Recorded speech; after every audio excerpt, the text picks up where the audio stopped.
Lack of motivation is a symptom of depression, not wanting to get out of bed, not wanting to leave the house, not wanting to be involved in any activities that you used to like any hobbies, includes intense feelings of sadness or emptiness.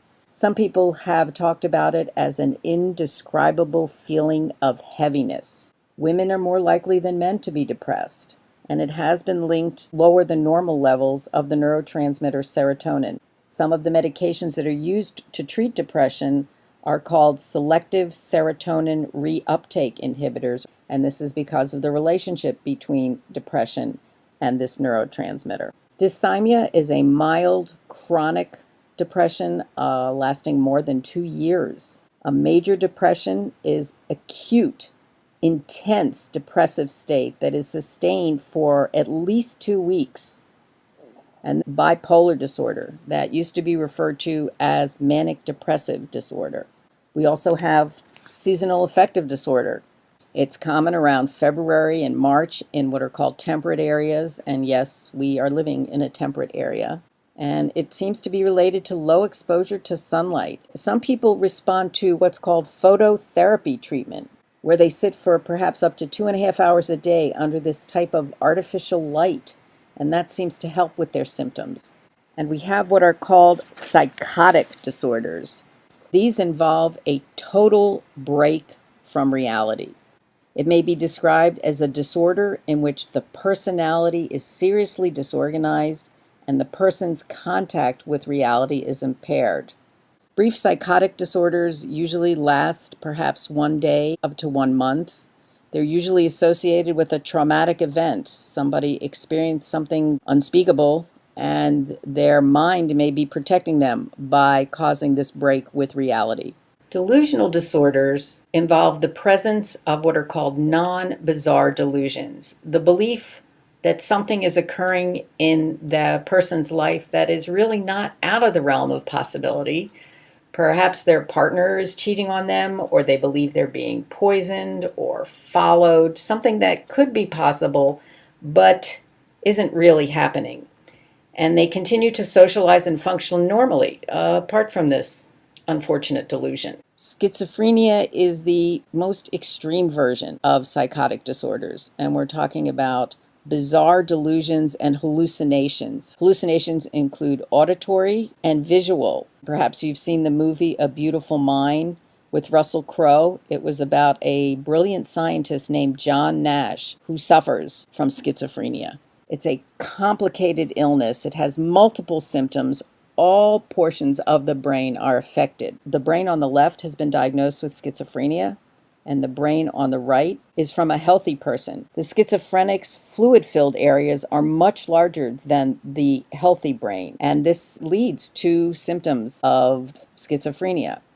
It's also thought that there may be an imbalance in the neurotransmitters produced in the brain. In class, I'm going to show you a short short clip from Second Life that is called Virtual Hallucinations, and we'll watch what an individual with schizophrenia might actually see and hear. This guy on the right, this Charlie Chaplin mask, well, stay tuned. The thing about schizophrenia is it progressively worsens if left untreated, and it can sometimes be treated successfully. Here is a disorder in which individuals feel like they've got bugs crawling on them, and they sometimes go to extremes to get rid of what they think may be crawling on them. They may pour kerosene on themselves.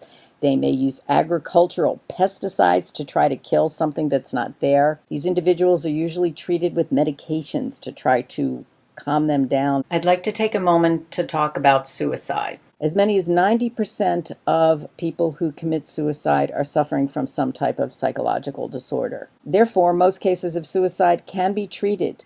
Counseling and medication have been shown to be very effective, but sometimes suicide happens with no apparent precipitating event or problem. There appears to be a suicide epidemic in our culture. It's the third leading cause of death in people aged 15 to 24. Suicide takes the lives of nearly 30,000 Americans every year. Over half of all suicides occur in adult men, and the rate has tripled over the last 50 years. Some of the signs of suicide risk include individuals threatening suicide or commenting frequently about death, increasing social withdrawal and isolation, getting away from people that they know and care about, an increase in high-risk behaviors, drinking, drugs, fast driving. Danger sign involves a sudden improvement in mood, accompanied by behaviors like giving away prized possessions. A person may suddenly want to give away things that have been precious to them because they are no longer going to be around and they want somebody else to have this possession. Treatment and therapy can be very effective. The risk of suicide is reduced as soon as treatment is started. How are psychological disorders treated? There are a number of different therapies. Talk therapy is one of the more popular forms of treating psychological disorders. Other types of therapies include what's called cognitive therapy, where the focus is on helping people with the thoughts and attitudes that lead to disorders. I think of cognitive therapy as trying to recognize what is actually going on in their life that has led to the disorder and focusing on that. Behavior therapy focuses directly on changing problem behaviors. It's also referred to as a systematic desensitization involving real-life exposure to fearful situations. I think of this as the person who is afraid of flying, like me, but we can talk about that later, as well as group, family, and couples counseling. Biomedical treatments are also very effective, using medications or psychotropic drugs such as antidepressants, anti-anxiety meds, stimulants, and in severe cases, antipsychotic medications. Also, electroconvulsive therapy, previously known as shock therapy. It's a form of therapy for severe depression involving the administration of brief pulses of electricity to the patient's brain. It's not at all what you have seen in the movies and has been shown in many cases for many individuals to be extremely helpful. But you want not just medication, and in some cases, not just therapy.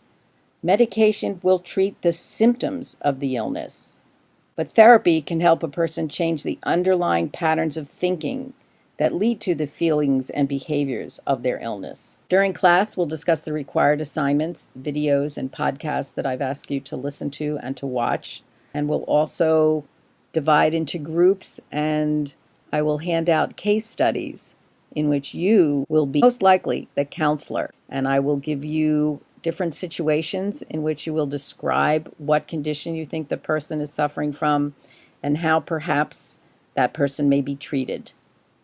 Don't worry, you don't have to treat them. Thank you.